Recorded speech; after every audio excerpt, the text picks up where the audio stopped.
Hey everyone, welcome back to The Moment Live. It's your old pal Meredith Lynch, and I'm joined by my, I don't want to call her old, but she recently told us that she got Botox. Rebecca Sananès, as always, is in the house, and we are joined. You guys, we are so excited about this. Oh, I'm so excited. I'm so excited. For no reason at all, I have decided that I'm an Arkansas Razorbacks fan, and so that makes this one particularly special for me. We're joined by our guest co-host, Ashlie Atkinson. She is an Arkansas-born actress who has amassed a pile of over 100 credits in film and television since 2004. You know her from Spike Lee's BlacKkKlansman. Underrated movie. The psychopathic taxidermist Janice on Mr. Robot. She currently portrays on one of our favorite shows that I peer pressured you to watch it. I made her watch. I was like, no, wait, you got to watch this. And then she texted me like 30 minutes in and was like, wait, I love it. She plays the 1880s party girl, Mamie Fish, on the HBO hit show The Gilded Age, and an unlicensed nurse and facilities manager, which in Trump's America, that sounds like great healthcare. Miss Dot on the NBC comedy Stumble, whose season finale airs Friday, March 13th. She's also a writer and producer, most recently of the documentary Hank's Saloon. Ashlie Atkinson, the pride of Arkansas. Welcome to The Moment Live. Hi, team. How's it going? Thanks for having me. Oh my gosh, we're so excited that you're here. Ashlie, I feel like you are in literally everything. I'm like, oh, there's Ashlie. There's Ashlie. Like some of them in the more obvious, like Mrs. Fish. But sometimes I'll be watching a movie from like 2010. I'm like, that is a working actress, people.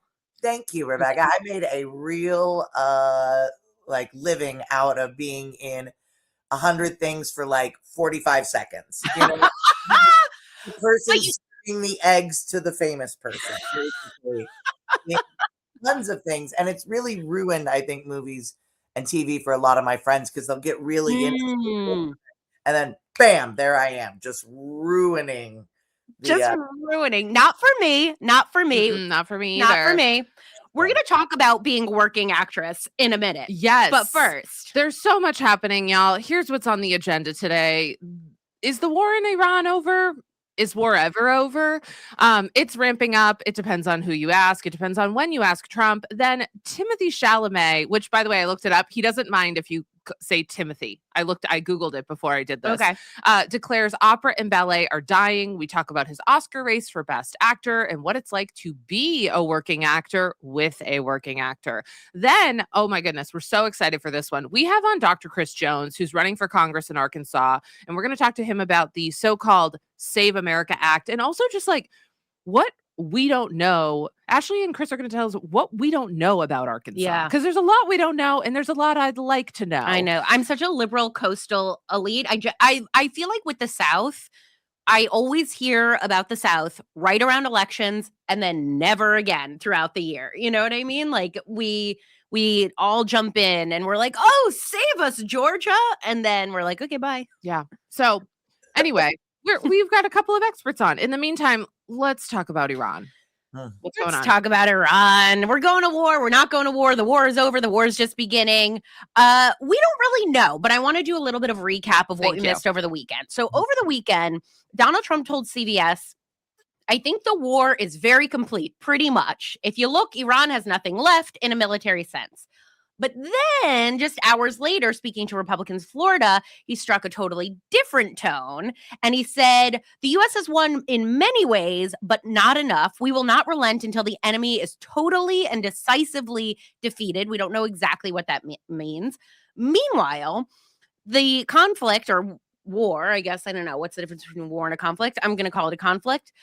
Effectively halted traffic through the Strait of Hormuz, which is where a fifth of the world's oil goes through. So the market has been fluctuating, which we know is really what Trump likes to watch. Trump also told CBS he's thinking about taking the strait over. We don't know what that means. We don't know what's going to happen. The visuals coming out of Iran are horrific. Meanwhile, Iran has elevated the son of the Ayatollah Khomeini, Mojtaba Khomeini, to be the supreme leader. We don't know exactly what that means. All of this feels like we don't know exactly what that means. But this is what you pointed out to me. Caroline Leavitt went on Fox News to talk about a potential draft. So I want to play that clip, and then I want us to chew on everything.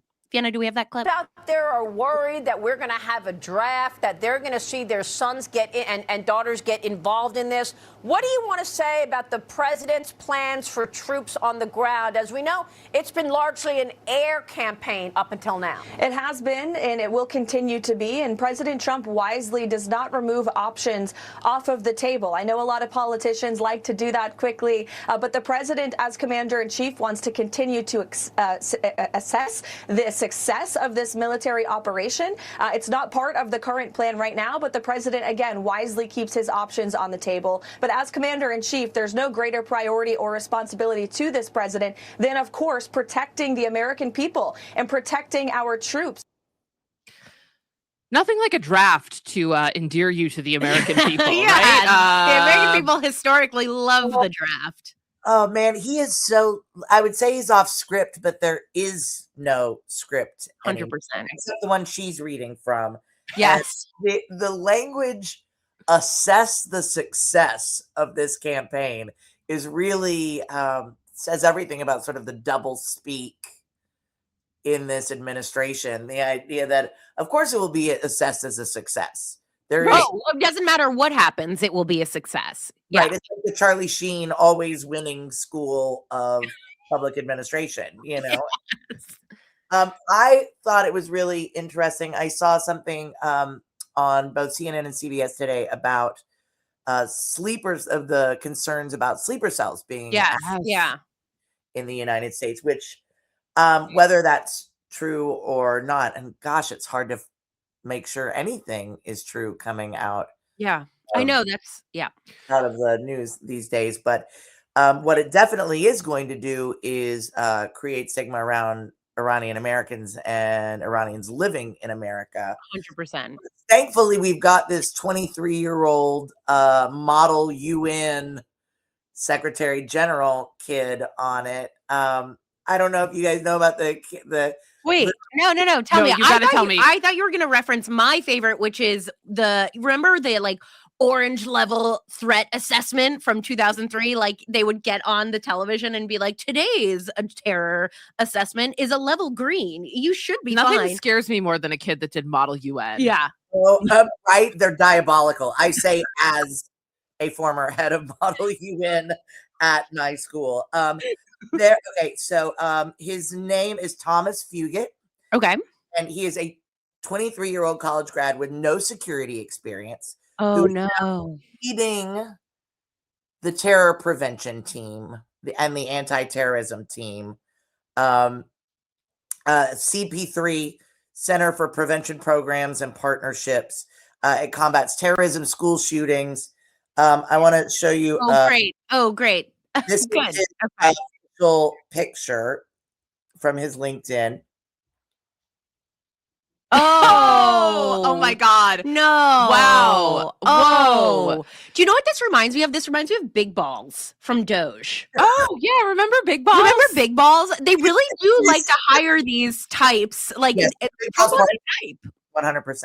Yeah, it's giving Big Balls. I don't know. That guy's not as hot as some of Trump's other types. Like Trump usually likes like a hotter dude. Yeah, he does like a hot dude. He likes a hot dude. Yeah, like Pete Hegseth, who, by the way, I thought this was really interesting. Pete Hegseth is out there being like, yeah, maybe the United States really did accidentally kill a bunch of schoolgirls in a bombing. And Trump is like, I don't know. We don't know. You know, like they're right. Like, we don't know.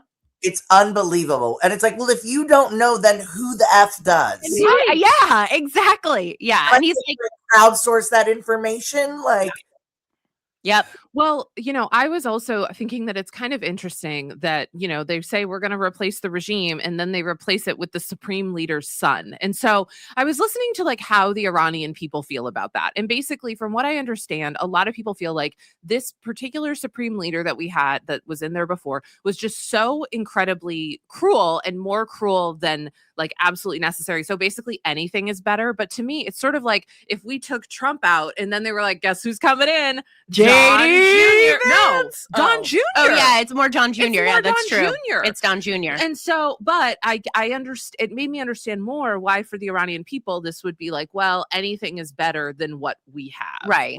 And so, but to that point though, going back to the draft for a minute. I did want to point out, like, there's this old narrative around the draft, and I was reading a little bit about how World War I kind of ended the Gilded Age, and World War I is a time where selective service is a huge thing, right? So anyway, why is it only that they think mothers care about the draft?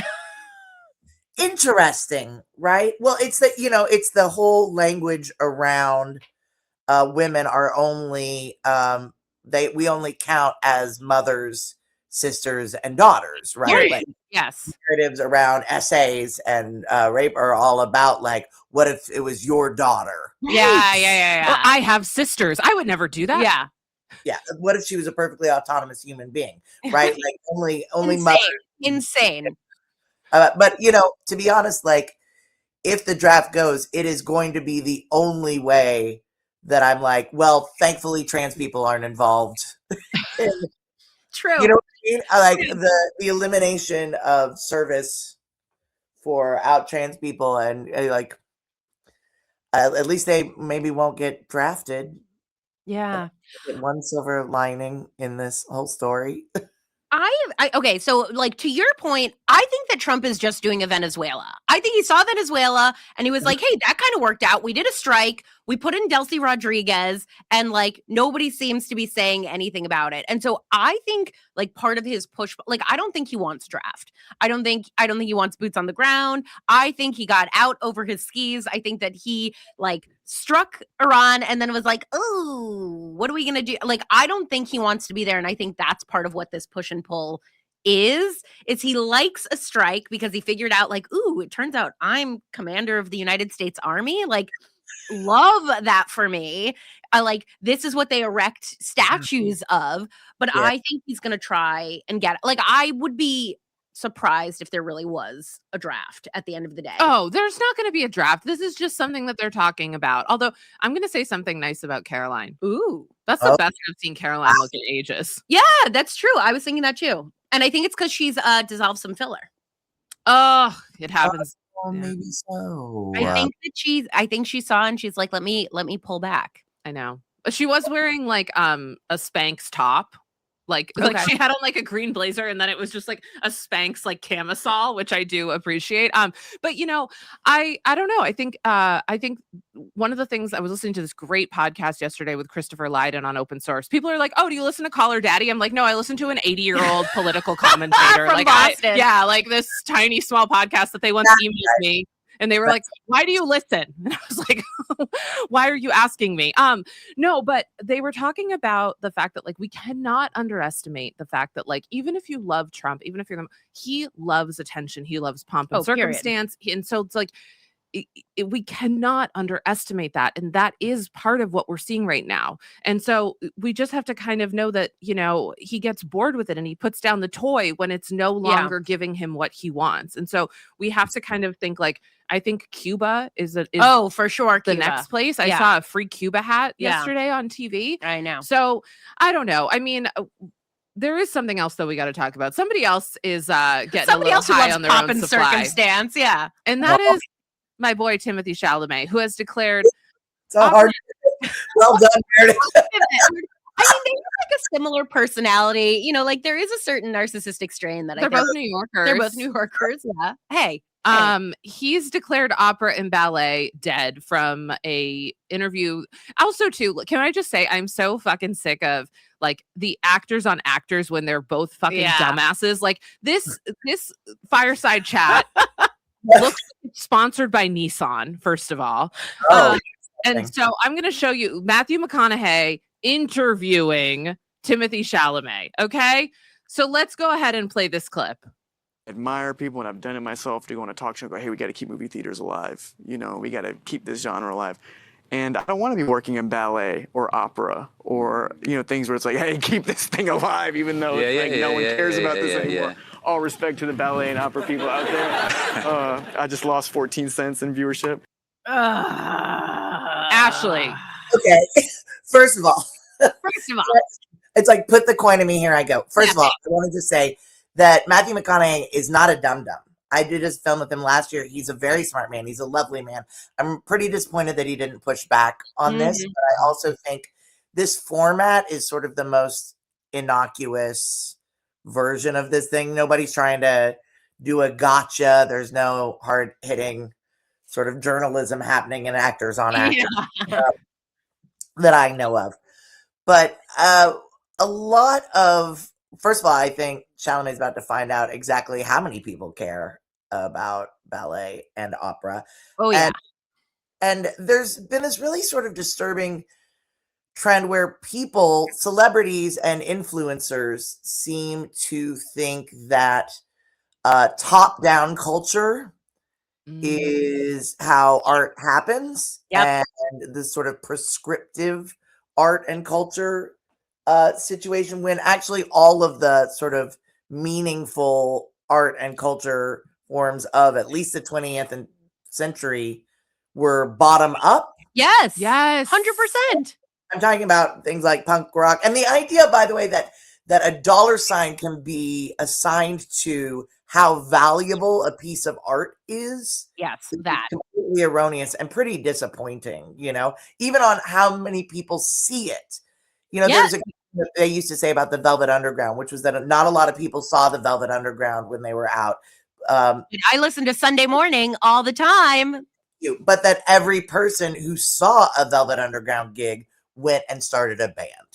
Oh, interesting. And I also want to highlight that what he's also sort of what's catching strays in this moment is that a playwright named Jonathan Tolan's talked to me about this years ago, and I think about it all the time, that ballet and opera were receiving a lot of attention and a lot of money and excitement in the 70s and 80s, and what happened is the AIDS crisis. Oh, interesting. And what happened, the vibrant community around ballet and opera, because those were the people that were out and about, and those were the people that were celebrating life. Those are the people that were inordinately affected and killed and decimated. Right. Yeah. Right. An entire generation. And they have been fighting that ever since. And the ignorance around a statement saying that opera and ballet is dead is just like a super tone deaf pass for me. It's such a, so I was saying before the show, when Timothée first came on the scene and it was like, I'm in pursuit of greatness, I was not anti-Timothée. I was sort of like, I get it. You love your craft. You want to be the best. We were just saying before this, like, you guys on the Gilded Age are like actors on actors being in actors a good way, in like a craftsmanship way. Like, I'm not anti in pursuit of greatness. And then I saw this clip and I was like, you're not in pursuit of greatness. You're in pursuit of fame. Like, it doesn't, somebody who believes in their craft and the arts, which, by the way, like ballet, opera, acting, like they're all derivatives of the same skill set, I think. Can I just say, you cannot tell me that this isn't a little influenced by the PR machine that he is now in with the Kardashian family, because the next thing he says is, I just lost 14 cents in viewership. I don't think that 10 years ago he would have even thought that way. He wouldn't have known to think that way. Yeah. And now he knows, I can kind of say anything I want. I mean, I said this on social media. Everyone got mad at me. I'm like, people died at Astro World, and the Kardashians made everyone forget about it. So if you're in the Kardashian PR machine, you think you can throw opera under the bus, you think you can throw ballet under the bus, and the only place that your brain goes isn't to the arts or, how you could have hurt someone who you probably worked with, by the way, but instead, like, oh, I just lost money. Right. And I agree. I thought that he was a young man who took his craft and art seriously. And it's just a really disappointing turnout. And I think that's a great point, that he is now part of a greater PR machine that is maybe, I don't know, sort of assessing value by dollar signs, not by impact. He grew up in Mitchellama housing, which you're in New York, Ashlie. You know, that's public housing for working artists. He grew up, he went to public high school at LaGuardia Arts. Like, I have friends who went to LaGuardia Arts. It was for the people. Like, part of why I respected him is, like, he came from, like, the working arts. Before we go, predictions, does it hurt his Oscar run? Do you think that that the powers that be say, like, nobody wants to see this win? I think that after there's been a lot of bad press around the Safdies in general, in particular Josh Safdie, the director of Marty Supreme. And I think that they were sort of hoping that Chalamet would be able to rise above that fray. I have friends that worked on that film and are very proud of that film. And I it's a shame that I think he may have torpedoed his chances here. Also, like, Michael B. Jordan is just inevitable. Like, I kind of think he was the front runner anyway. I agree. So yeah, I don't. The shot is looking longer and longer, but people have short memories. So I guess we'll short memories. You know who does take his craft pretty seriously? Our next guest. Good transition. We have with us today Dr. Chris Jones. Chris Jones is a father, he's a husband, he's an entrepreneur, and he's running for Congress in Arkansas's 2nd District. We're so excited to have him here today. He's a pal of Ashley's too. So, good morning. What's up? How's it going? That was a great transition, by the way. Yeah. Impressive, right? Yeah, impressive. Ashley, I love you. I love you, Chris. It's so good to see you. How's your family? We'll catch up. They are amazing. His girls are incredible. They are. He's a girl dad. Yeah. Get them to run. They're the next generation. We they gotta are. get them to run. And my wife is way more phenomenal and impressive than I am. Also a doctor, I hear. Like a real doctor, the one you call when you need help. Yeah. I push papers. She saves lives. Unlike RFK Jr. We'll have to have her on.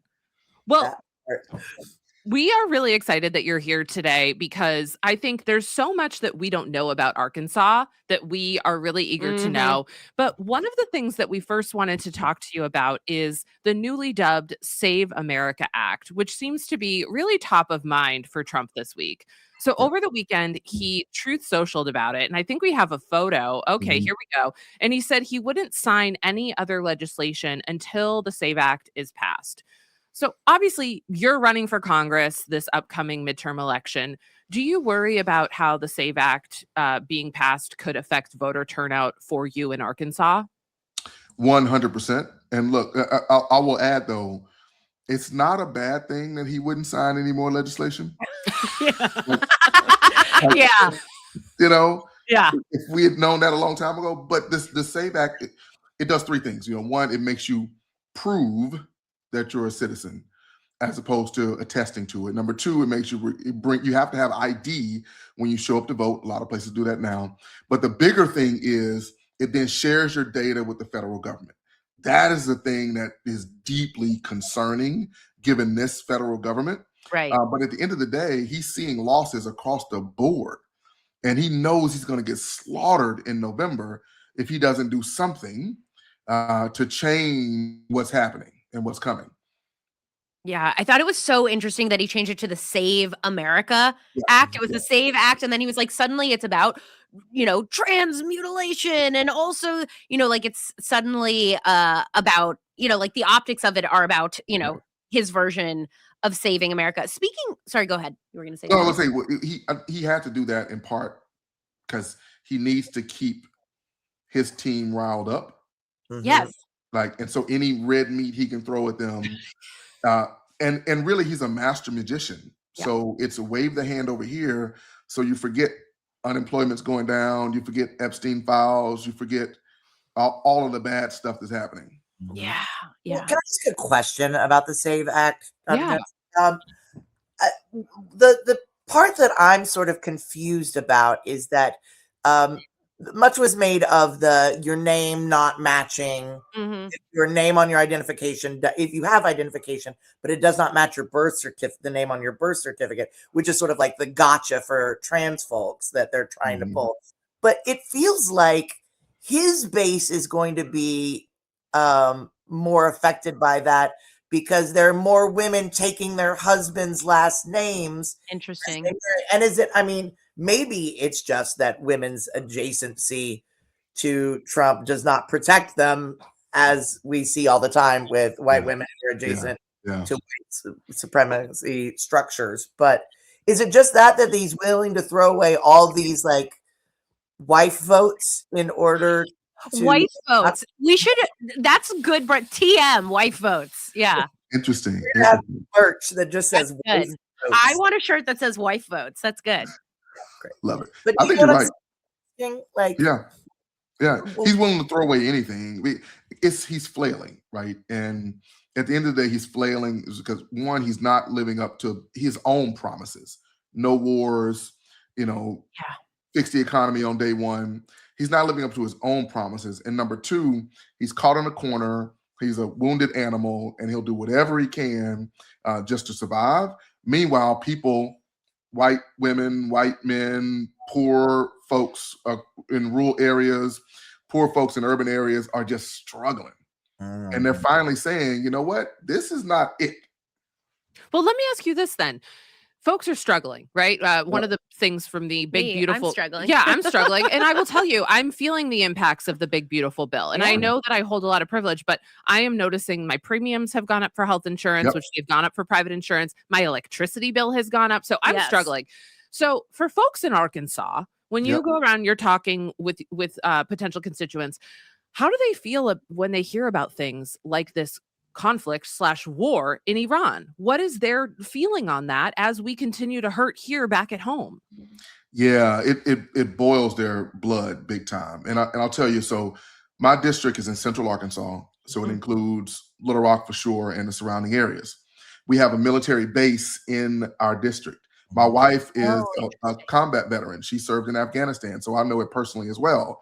But there are a lot of military families who are saying, look, we signed up to serve America.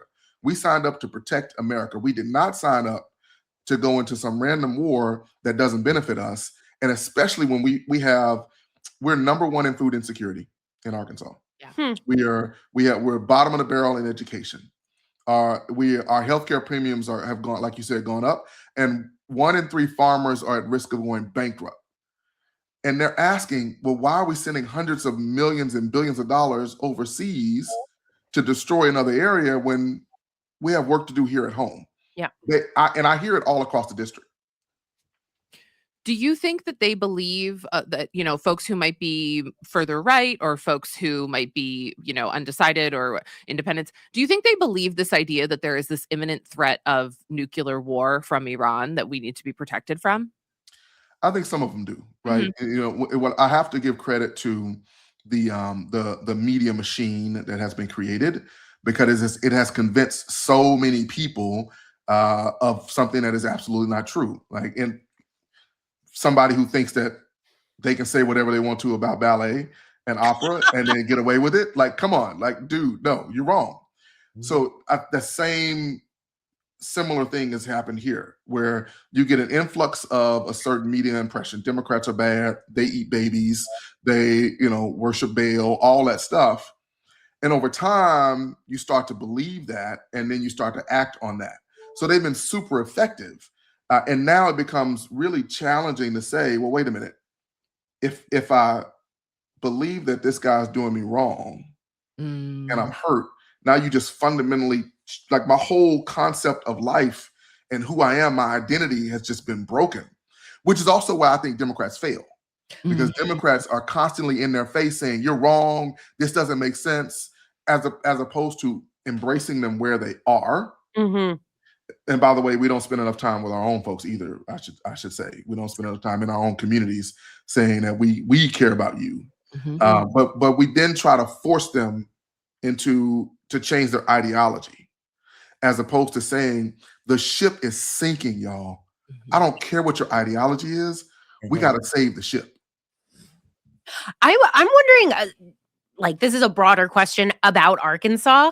We were talking about it, and Bill Clinton, governor of Arkansas from Little Rock, Arkansas voted for him. Arkansas also voted for Jimmy Carter. But once, sorry. Yeah, everybody voted for Jimmy Carter once. Yeah. You know? But actually, I think Jimmy Carter was a great president. I think Jimmy Carter was a great president too. But it's, right? I feel like he's for this earth. Yeah. He was a nuclear engineer and he was a minister. Like that. There you go. What's up? On brand. Okay, there we go. Well, my question to you is, like, in my sort of like 2026 brain, I think of Arkansas as like reliably a red MAGA state. Yeah. What don't I understand about local politics that make it both of these things? And like, could it swing again? Could it change again? It 100% can change. I think that's a great point. And it's the impression that people have of Arkansas. Keep in mind, though, just 15 years ago, the entire federal delegation to Arkansas was Democratic. It flipped after Obama. And we can read into that what we want, right? But particularly in this district, it is structurally Republican, but behaviorally persuadable. Okay. Right. So Republicans structurally have an advantage over Democrats. But you can look at this last primary just last week. You know, turnout was high, much higher than expected. Huh. Yeah. I consolidated the Democratic base and got 94% of the Democratic base and got almost right. Right. Almost as many votes. So I basically matched French Hill, the incumbent, in terms of votes. Oh, wow. That doesn't happen. He got 47,000. I got 46,000. So it made it's persuadable. Now, and I think in large part because the largest voting bloc in Arkansas are non-voters. Can you talk more about that? Okay, that's really interesting. We say this on this show all the time. It's not that the country's, I mean, there is a split between Democrats and Republicans, but I also think the biggest split is like people who just don't participate. Yeah, they sit out. They sit out because they feel like nothing will change. Yep. They sit out because it's confusing. Mm-hmm. It is confusing. I have 5 degrees and I still can't figure it out. We say this all the time on the show. Sometimes I think things are confusing when in fact they're just stupid. Like I'll spend a lot of time, like something will happen. And like the way that my brain works is I'm like, I have to get to the bottom of this. How does Congress work? How does this work? And I'll spend all of this time trying to figure out what is happening. And then I'll get to the bottom of it and be like, oh no, this was actually really dumb. There wasn't an explanation. There wasn't something I didn't understand. And we get a lot of that. And then I'll say there are also barriers. There are real legitimate barriers to people voting. So when you combine all of that, and we're a poor state overall, now you have a situation where people just decide to stay home. But when you show up in community and when you engage folks and when you bring them into the process and make them a part of it, they feel like they own it and they believe that change can happen. And I know Ashley's seen it. Ashley. I have seen it. And I think part of it is sort of what you're talking about, Dr. Jones, is people, it's confusing and it's exhausting as well. Yes, it's exhausting. Trying to make a living. It's exhausting, especially because there's this relentless algorithming. I don't think that's a word of our politics, right? So if we're getting parallel lines based on party and based on what you're being fed through social media, even through traditional media formats at this point. Yep. And so if you're hearing a certain narrative and then finding out that something conflicts with that narrative, it's too exhausting to reconcile. Right. Instead, you just stay home. But I also want to flag that a lot of this is post-Obama, but there was really something that started at least in the 80s during the Reagan time, which was the focus on the family sort of Jim Dobson. Yep. Exactly. Jim Dobson. And this idea of like twinning certain values with the Republican Party, which are anti-choice, fiscally conservative, reducing safety nets, and eliminating community. That plus gerrymandering has been sort of decimating our state since the 80s. Yeah. And if I could just add on to that to bring us to now, because I think you're right, it's been decimated. And Ashley, you and I are same generation, like we're Gen X. Right. So we felt it. I heard it. But here's the thing that I want people to understand. with the right resources, with investment, it can change. Yes. It can completely change. And it doesn't, in Arkansas, the beauty is it doesn't take a lot of investment. And we are already seeing it happen. When we remind people that incumbents like French Hill voted to cut Medicaid, voted to send us to war, voted to supporting the SAVE Act, all of that, voted to increase bank fees. Folks are like, wait a minute, that's not helpful to me. Right. So when we have the resources to remind folks, and that's what I would tell your national audience, and the reason it's important, folks to fly over Arkansas, and Ashlie knows this, they forget about Arkansas, Sure. But understand, the control of the House is razor thin. Right. If we can add a seat to the table, that helps us get control to get the things that we want and to stop the things that we don't want. Yeah. That's why this seat is both winnable and important to the nation. Absolutely. And I want to piggyback on that not only is adding one seat important, the state has like the largest city in Arkansas has 250,000 people in it. Right. So you don't have to change 1 million hearts and minds in order to do this. Right. Change some neighborhoods. That's it. And accomplish. That's it. If you can get to the hearts and minds of some neighborhoods, any change, you can get it going. Amen. Let me ask you this, Dr. Jones. You have something in well, come on. You earned that PhD. But I'm from right outside of Boston. I grew up in Medford. I know Medford. Yeah, I'm sure you do. Rebecca, lived in Boston for a long time. She lived in JP. Yep. You spent many years there. You did a lot of education there. You worked as a Boston public school teacher. Sure did. Yeah. Oh, wow. I didn't know that. So let me ask you this. And I don't mean to say this in a way because I love Arkansas. Go Razorbacks. And she's a newly. Anytime you preface it with.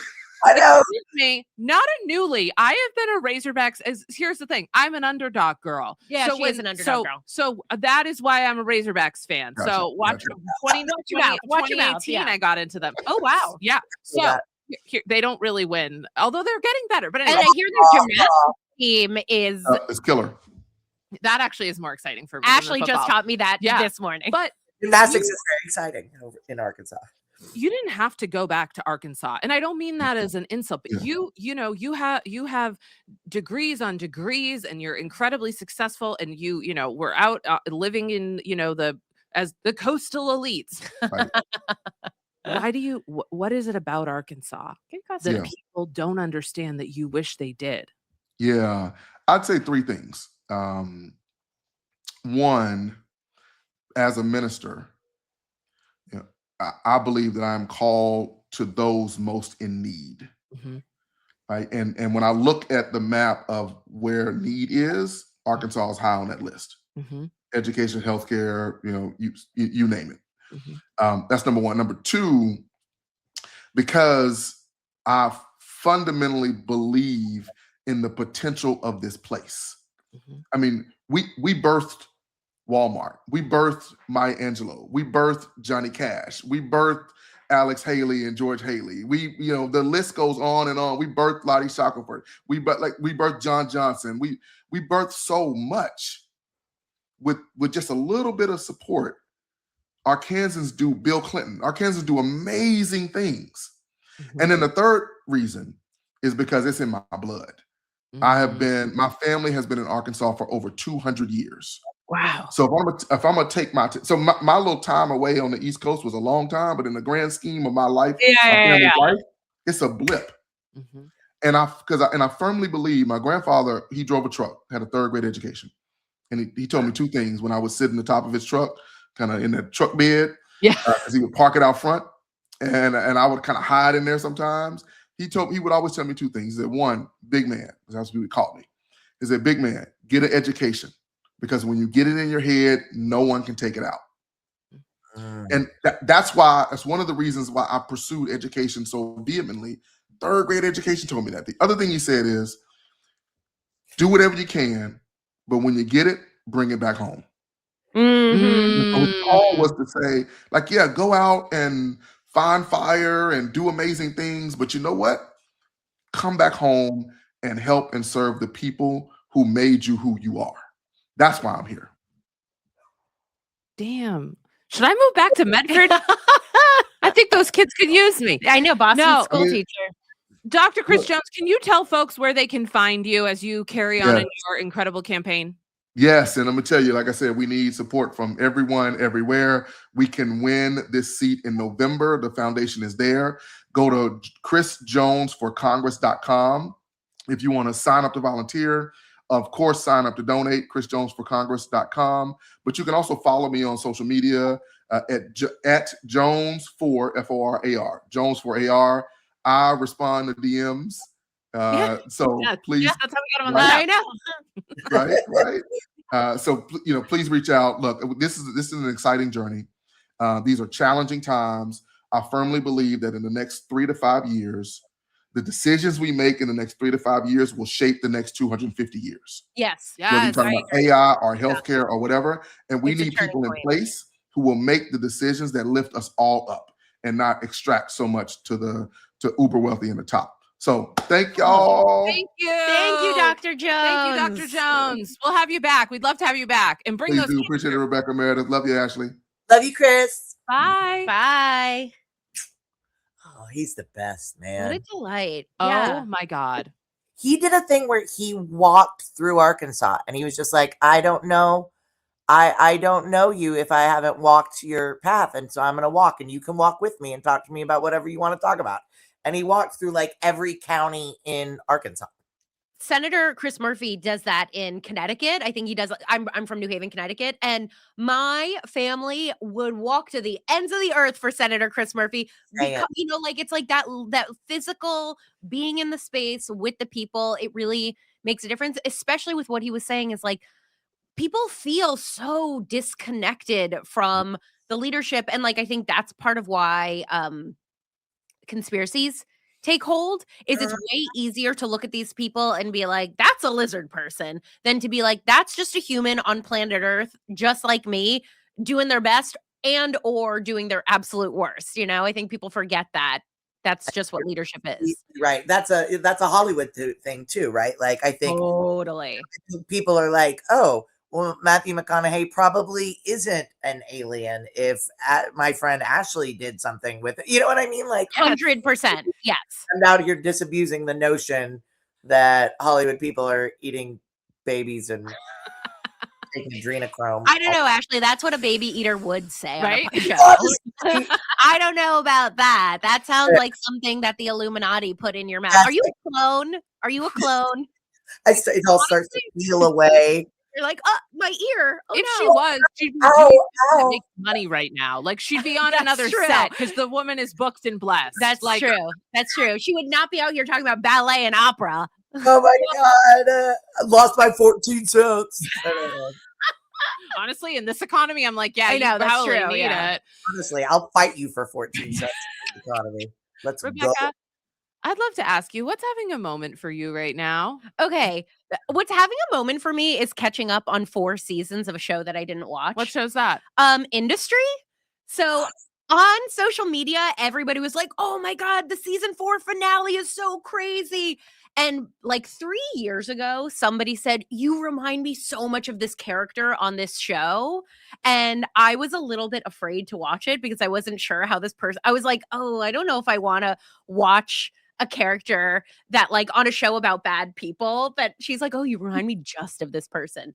But I was so, like how this happens where you're on social media and everybody is like talking up a show and you're like, I can't not know what social media is talking about. So I've started watching all four seasons of Industry and it is fine. it's fine. Sometimes all you need is fine. It's no Gilded Age. I will tell you what, it is no Gilded Age, but the character that she said I remind her of is not, at least up until this point, as egregious as I was worried what she was. So that's that. Well, you never know. People can flip. People can flip. I know. I keep on waiting for this character. I think I understand why she thinks I remind. Like now I feel better. It's like it was more worrisome to me going into it. I was like, oh no.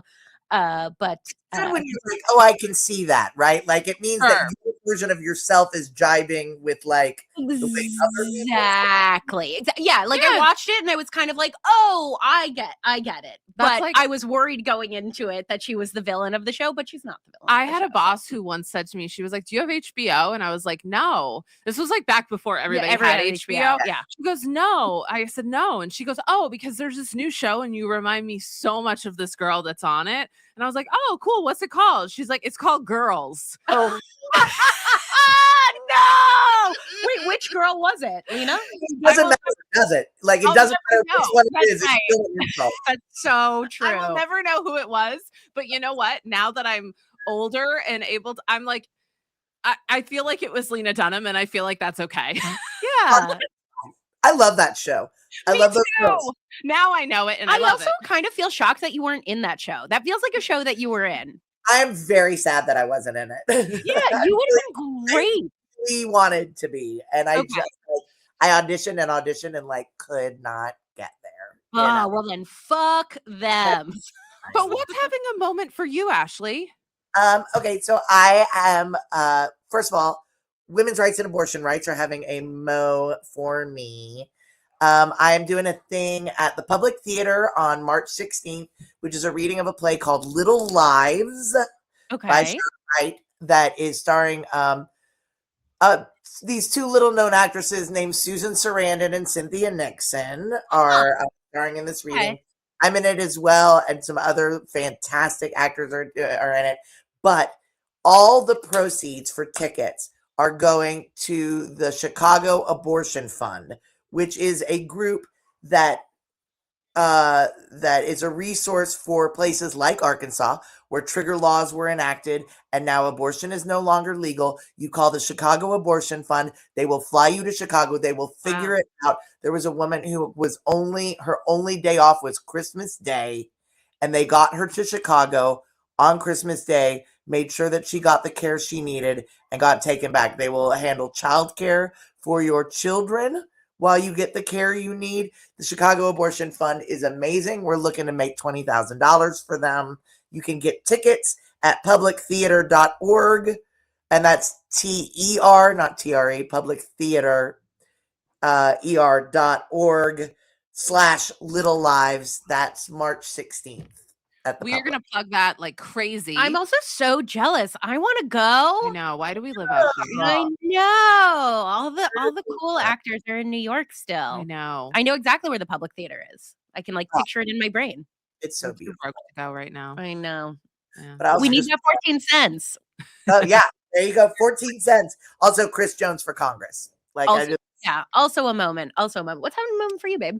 Speaking of balling on a budget, I'll tell you what's having a moment for me. A little thing called Economy Plus. Yeah, you guys.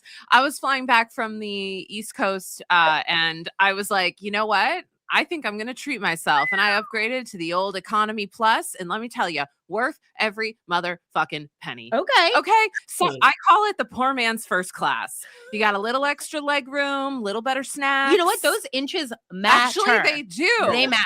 And so I just want to say, shout out to United Airlines for Economy Plus. It actually, air travel now it's pretty rough. Yeah. But like also too, I'm like, the bar is basically like, oh, we didn't have to make an emergency landing. That's true. For like, a terror threat. But I spent $100 to upgrade to Economy Plus, and it was worth every damn 14-cent increment. There you go. Yeah. So anyway, that was having a moment for me. Well, good I love hack. it. Good hack. Good Yeah, hack.